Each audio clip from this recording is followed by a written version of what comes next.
भगवान के आंसुओं में ही सुदामा के दोनों पांव पखार गए। अरे ऐसे बेहाल बेहायन ते पग कंटक जाल लगे पुनि जोए। हाय महादुख पाए सखा तुम आए न किते दिन खोए। और देख सुदामा की दीन दशा करुणा सागर से रोए। और पानी परात को हाथ छुओ नहीं नैनन के जल सो पग धोए। अब 16,108 रानियां सोच रही हैं, हे भगवान, अरे आज ऐसा कौन सा अजीब मित्र आ गया जो द्वारकाधीश बेहाल हो गए, व्याकुल हो गए। आज ऐसा मित्र तो आज तक मैंने कभी नहीं देखा। अब भगवान चले सुदामा के पास बैठते हैं, आदेश कर दिया कि मेरे मित्र का उबटन करवाया जाए, चंदन से, हल्दी से, चावल से, इत्र से, नींबू से, और सुदामा के बढ़िया सुंदर स्नान करवाए गए। 16,108 रानियां 56 भोग लेकर के सेवा में खड़ी हैं, भोजन करवाए। भगवान ने कहा मित्र भोग लगाओ, भोजन शुरू करो। और सुदामा जी ने भैया जैसे ही कौर उठाया, हाथ से कौर छूट के नीचे गिर गया, रोने लगे, विलाप करने लगे। अब भगवान तो अंतर्यामी है, सारी बात जानते थे। सुदामा से पूछने लगे, हे मित्र क्या बात है, घर पे सब ठीक है ना? सुदामा ने कहा, हाँ मित्र सब बढ़िया है, सब बढ़िया है। लेकिन कन्हैया को जानते हैं कि कितना बढ़िया है। अरे सुदामा को ध्यान आ गई कि यहाँ तो मैं 56 भोग लगा रहा हूँ, पता नहीं घर पे बच्चे जिंदा हैं कि मर गए। इसी बात का दुख हुआ। लेकिन द्वारकाधीश ने कहा, हे मित्र चिंता नहीं करो।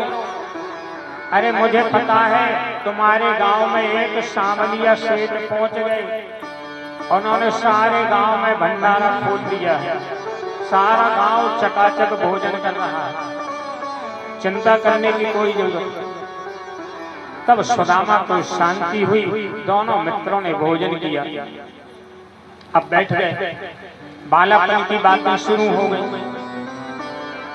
बाद में मेरे गोविंद ने कहा, हे मित्र अरे ये तो बताओ मेरी भौजाई ने भेंट में क्या रखा है?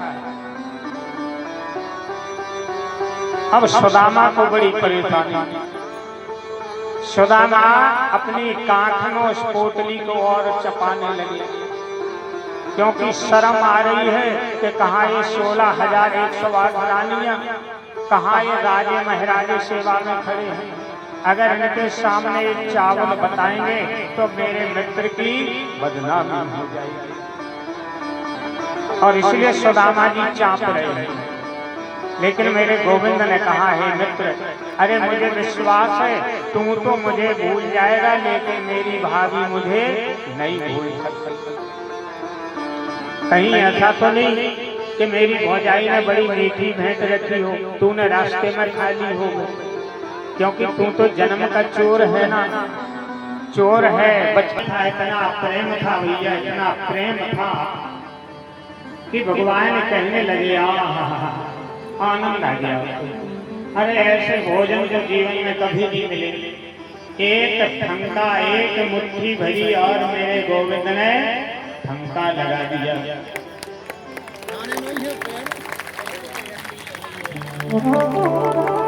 और बड़े जल्दी मेरे गोविंद ने दूसरी मुट्ठी चावल की भरी वो खा गए।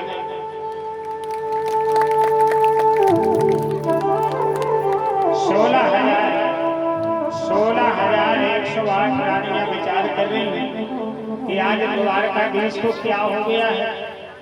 अरे कच्चे चावल खा रहे हैं। और जैसे ही मेरे गोविंद ने तीसरी मुट्ठी चावल भरे, देवी रुक्मणी ने हाथ पकड़ लिया।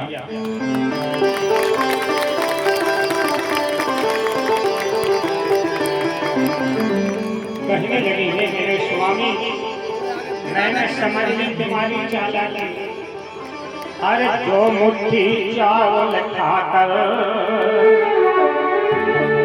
अरे दोनों लोगों का राज दिया। अब तीसरी मुट्ठी खा करके क्या तुमने मन में ठान लिया।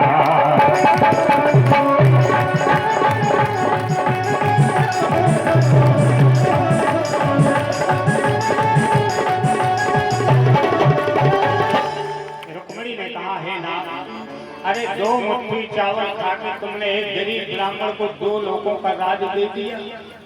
अब तीसरी मुट्ठी खाकर क्या विचार किया है आपने? क्या सोचा है आपने? अरे क्या विचार है? भगवान ने कहा, देवी रुक्मिणी, मेरा तो यही विचार है कि जहाँ मैं बैठा हूँ वहाँ मेरा मित्र बैठ जाए, और जहाँ मेरा मित्र है वहाँ मैं बैठ जाऊँ। यानी मैं भिखारी बन जाऊँ, मुझे कोई दर्द नहीं, लेकिन मेरा मित्र जो है राजगद्दी पर बैठे।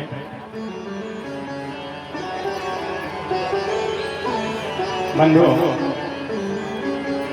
देवी रुक्मिणी ने इशारों में ही सारी बात कर दी और दिखाने को कहा कि हे भगवान, हम बहनों का भी हिस्सा है 16,108। भगवान ने कहा, हे देवी रुक्मिणी, बड़ा अन्याय किया तुमने, तुम्हें हाथ नहीं पकड़ना था। रुक्मिणी बोली, हे भगवान, भूल गए। अरे हमारे बाप के लाजे नहीं ब्राह्मण ने खारो करो, अरे पितु समुद्र खारो करो, पति कुमारी लात जो न विप्रते तो खबर। देखिए, सुनिए गौर से, रुक्मिणी जी ने कहा, है भगवान, ये देई पंडित किया जिन्होंने हमारे बाप के लाजे खारो कर दो, बहुत मीठी हल्दी थी। यानी अगस्त ऋषि ने पूरा समुद्र पी लिया और पेशाब के रूप में फिर बाहर निकाला तो खारा हो गया। और बोले, महाराज भूल गए, आपकी छाती में लात मारी थी, यही महाराज इनके लाजे राज देते का करो। तो भगवान बोले, देवी रुक्मिणी, गड़े मुर्दाव फिर अरे पुरानी बातें याद हैं, कल की बात भूल गई। अगर जेई पंडित जी चिट्ठी लेके नहीं जाते तो तुम्हें कोला जाना तो शिशुपाल। अरे पितु समुद्र खारो करो और पति कुमारी लात। और भगवान ने कहा, अरे जो न विप्र दे तो खबर, तुम ले जा तो शिशुपाल। अब भगवान देवी रुक्मिणी ने कहा, अच्छी बात है।